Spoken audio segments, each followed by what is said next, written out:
Here he is, the new coach of the Celtics, the best team. Thank you.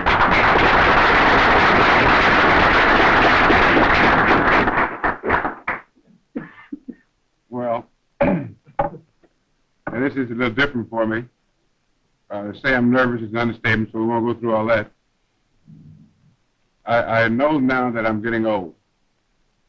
Because as much as I rep coaches in the past, and then I decided to try it myself.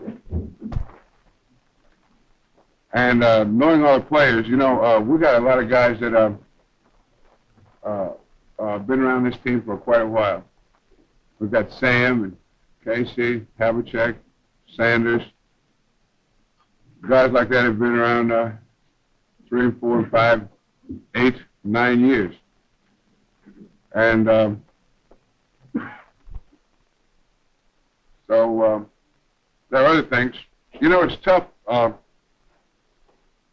It's practically impossible to follow Red as a coach.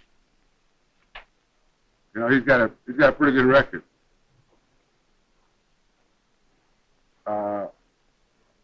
There are a lot of things that I consider.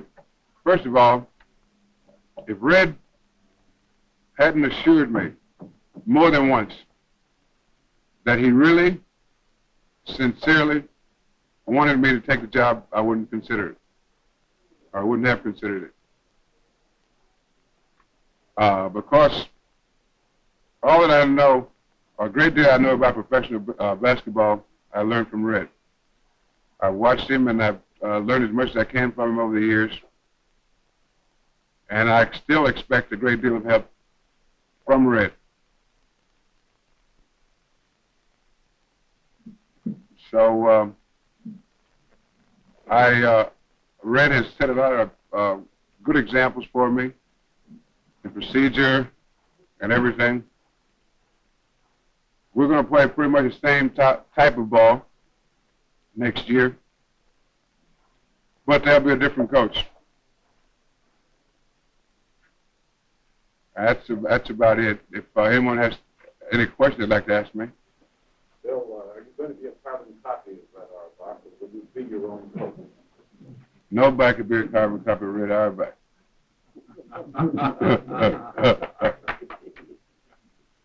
I'll have to do it my way. I'm a brickhead too.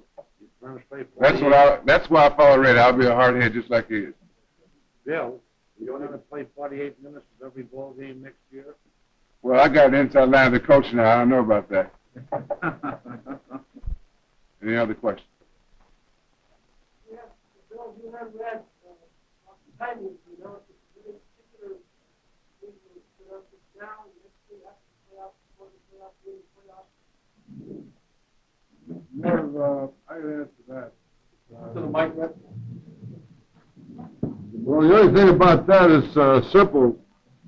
You can't sit on something like this. It's got to get out, and then it'll just break in dribs and drabs. But I'll tell you this, it wasn't firmly and officially decided until 2 days ago. And we went through a month of this, making a decision, me trying to convince him, and of course Russell having to decide whether he wants to go through this additional work.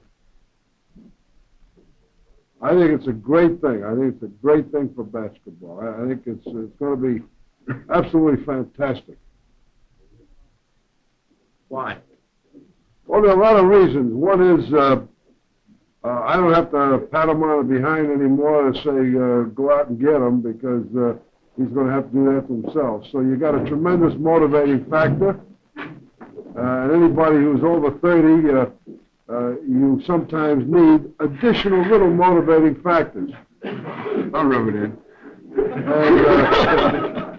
And now he's got all the responsibility. I'm not going to sit anywhere near him. We're going to have conferences away from the court, just shooting the bull on different things. Of course, he asked me about it, and I'll be very glad to talk with him.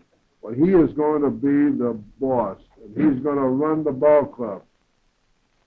They're not going to get any ideas from anybody that I'm going to be anywhere near it as far as practice or the games or anything like that.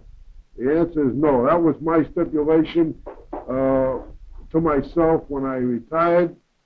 And, of course, Bill is that way anyway. I wouldn't want any other coach.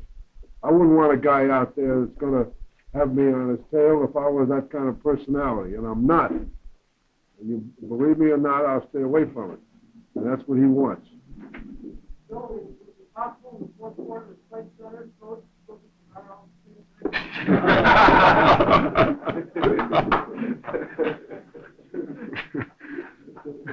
Well, fortunately, I don't smoke. Any other questions? Bill, in a matter of substitution, will you have anybody assisting you while you're playing for the Rebels? Yes and no. If a guy gets tired that I don't notice, I'll have the team. We're going to get together after the season's over and before the season's over and talk over these things, how they can help me. The guys have all that I've talked to have expressed the desire to be of much assistance to me as possible. But I've had some experience in, you know how Red has a tendency to lead the games the first half.